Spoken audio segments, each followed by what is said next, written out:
Peekaboo! Where's Miss Rachel?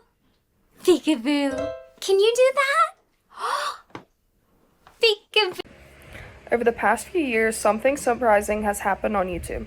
While YouTube is usually filled with toy unboxings, overstimulating cartoons, and endless ads, one channel has quietly transformed how millions of young children learn. That channel belongs to Miss Rachel, a preschool teacher turned YouTube educator whose approach to children development is so effective that entire families swear their toddlers said their first words because of her. As someone with a younger sister and cousin, I've seen this firsthand.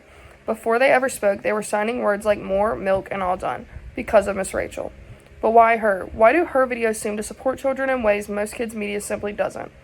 In this video essay, I will argue that Miss Rachel's videos positively influence the early childhood development because she uses research-based techniques, avoids advertising, supports early communication through sign language, and structures her content in ways that promote cognitive, social, and emotional growth. And along the way, we'll explore what her success reveals about media and how YouTube can actually help kids learn when creators put development first. Let's start with the number one thing that makes Miss Rachel's videos stand out. There are no ads, no product placements, no toys, and no brand deals. This alone already separates her from almost every major children's YouTube channel. Most large kids channels, from toy channels to animation content, make their money by selling toys, selling merch, selling subscription, selling shows. But Miss Rachel doesn't. Her videos are funded through views, not through promoting products to toddlers who are extremely vulnerable to consumer messaging. This matters because research consistently shows that young children can't distinguish between advertising and entertainment. So Miss Rachel's choice to remain ad-free creates a safer and more developmentally appropriate learning space. But the difference is more than just what's not there. It's also what she does. Miss Rachel's teaching style is built around evidence-based techniques often used in early childhood classrooms and teaching and speech language therapy. Slow pacing, clear enunciation, repetition, exaggerated facial expressions, call and response learning, American Sign Language. This style mirrors Parentese, a scientifically supported form of speech that helps babies learn sounds and words more easily. Research from development scientists like Patricia Cole show that Parentese directly improves language acquisitions, and Miss Rachel applies these strategies consistently in every episode. She also switches themes, colors, songs, fonts, and story settings from video to video, keeping the experience fresh without overwhelming children. In a sea of overstimulation, her videos feel calm, slow, and intentional. To understand how Miss Rachel supports child development, we need to look at the videos themselves. Her channel is a primary source for this project, and the patterns in her content aren't accidental. They're pedagogical. In many videos, Miss Rachel teaches simple American Sign Language words like more, yes, no, help, all done, ball, and love. For babies and toddlers who cannot yet speak, sign language gives them a way to express their needs, reducing stress, frustration, tantrums, and confusion. This matches my own experience. My little sister and cousin both communicated with signs long before they could say words, and Miss Rachel directly encourages that use your hands to help with your words. In her Halloween episode, she teaches vocabulary like spooky, excited, scared, and surprised. But more importantly, she tells children it's okay to feel scared. It's okay to feel excited. All feelings are okay. This is emotional coaching and a critical part of child development. She also teaches turn-taking, patience, and problem-solving, and kindness through guided play and songs. Go up! You said up and Santa is going up. Good job! He's going up. Yay! Now we need to help Santa go down the chimney. Can you help Santa? You say down. Go down, go down, go down.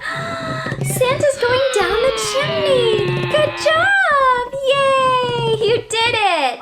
Say, I did it. I did it. Yay. Miss Rachel frequently uses pointing exercises, clapping rhythms, matching games, object identification, and movement songs. These aren't just fun activities, they build fine motor skills, hand-eye coordination, memory, and early literacy. The cast in her videos is intentionally diverse. Children see different races, body types, neurodivergent contributors, and performers with disabilities. She also includes different languages, varied musical styles, and holiday themes from different cultures. This helps children normalize diversity from an early age. Every video changes: fonts, colors, tone, song patterns, and visual layouts. This keeps children engaged without relying on fast, overstimulating edits like many children's channels do. It's refreshing and developmentally appropriate. Mama. Mama.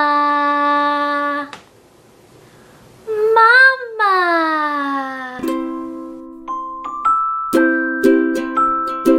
Dada. Dada. Dada.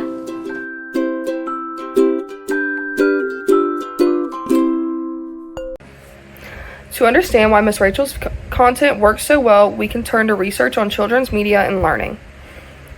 Ohio State University studied, kids think YouTube is better for learning than other types of videos. This study found that children prefer YouTube for learning because it feels more interactive, creators speak directly to them, the pacing is easier to follow. Miss Rachel's content is built entirely around direct interaction. Her eye contact, call and response, and simple questions align perfectly with what the study identifies as ideal for children's learning. Another source that I used was SSM Health, using YouTube to teach kids life skills. The article emphasizes that YouTube can support speech development, motor skills development, modeling healthy emotional responses. It warns parents to choose high-quality creators and avoid overstimulation, which directly supports the idea that Miss Rachel is an example of the ideal case of child-friendly media. My third source is Alvia Education, educational YouTube in early learning. This source explains that structured teacher-led YouTube content improves early language development, vocabulary comprehension, problem-solving skills, content retention. It also argues that consistency, repetition, and visual cues, all core Miss Rachel strategies, significantly help young learners. To bring it all together, across these sources, the pattern is clear. YouTube is extremely effective for children's learning, but only when content is slow, interactive, and intentionally educational. And that is exactly what Miss Rachel's channel is built on. She aligns with academic research more closely than most kids' TV shows, let alone YouTube channels. Of course, no case study is perfect. It's important to consider the limits and criticism of using YouTube for early childhood learning. The American Academy of Pediatrics recommends limited screen time for children under 2, so critics argue that even high-quality content can interfere with real-life interactions. Miss Rachel encourages co-viewing and repeats phrases like, "Can you say it with me?" This turns passive watching into active participation, aligning more closely with healthy media engagement. Some worry kids may become too attached to Miss Rachel. Parasocial bonds can actually support learning if they build trust and motivation, as long as media doesn't replace real social interactions. Parents may use screens as a babysitter. This is a parenting issue, not a content issue, and compared to other YouTube options, Miss Rachel's content is dramatically safer and more developmentally appropriate. Critics argue no video can replace real human interaction. True, but research shows educational videos can supplement human interactions, especially when parents use the same signs, words, and songs offline. Miss Rachel encourages exactly that. This course focuses on how media shapes child development, positively and negatively. Miss Rachel represents a powerful case study because she challenges the assumptions that YouTube is harmful for children.